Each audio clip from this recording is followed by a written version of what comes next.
সালমান ফার্সি আপনি লিখেছেন, দেনমোহর হিসাবে হবু স্বামী তার হবু স্ত্রীর পছন্দ অনুযায়ী 101টি বই কিনে দেন। এমন পবিত্র একটি কাজের পাবলিসিটি এখলাসের পরিপন্থী কিনা? তাছাড়া প্রতিটি বইয়ের দাম 500 টাকা করে হলে মোট 50,000 টাকা বা এর কাছাকাছি মূল্যের বই কেনা হয়, কিন্তু এর মাধ্যমে মোহর যে একটি সামাজিক সেফটি সেটি লঙ্ঘিত হলো কিনা? ভাই সালমান ফার্সি, দেনমোহর হিসাবে নগদ টাকাই দিতে হবে বা স্বর্ণরূপাই দিতে হবে এমনটি কিন্তু বাধ্যবাধক নয়, বরং দেনমোহর হিসাবে যে কোনো জিনিস যেটা বিক্রয়যোগ্য সেটা দেয়া যেতে পারে। অতএব কোনো স্ত্রী যদি তার মোহর হিসাবে বলেন যে আমার 50,000 টাকার বই লাগবে বা ওই বই দিতে হবে বা এতগুলো বই দিতে হবে, তাহলে সেক্ষেত্রে স্ত্রী যদি এই আর্গুমেন্ট করার পর স্বামী সেটা মেনে নেন, তাহলে সেটাই মোহর হিসাবে ধার্য হয়ে যাবে এবং এর মাধ্যমে বিয়ে বিশুদ্ধ হয়ে যাবে।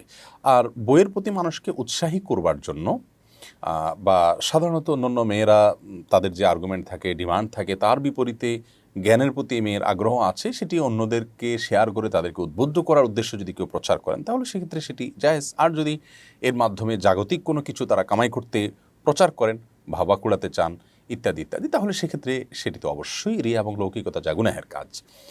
আর মোহরকে সামাজিক সেফটি এ অর্থে বলা কঠিন।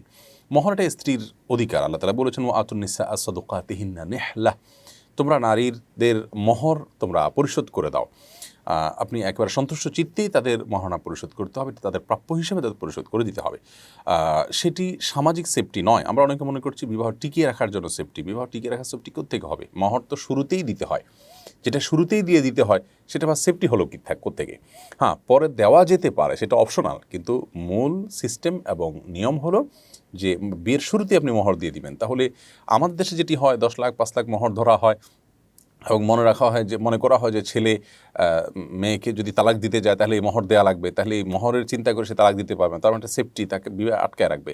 এটা মূলত মোহরের উদ্দেশ্য নয় এবং এইভাবে মোহর দেওয়াটাও কোনো সুন্নাহ নয় সাধারণ অবস্থাতে। হ্যাঁ, জায়েজ হতে পারে যে মোহর বাকি থাকলো, কিন্তু এই যে যুগ যুগ ধরে বছরকে বছর বাকি আছে, জাস্ট তালাকের সময় শুধু মোহর দিয়ে দিলেন, এটা কিন্তু কখনোই মোহরের কোনো নিয়ম নয়। যার কারণে এটাকে সামাজিক সেফটি মনে করাটা একটা ভুল। বিধায় নগদ টাকা, স্বর্ণরূপার পাশাপাশি অন্য যে কোনো কিছুই মোহর হিসাবে ধার্য হতে পারে।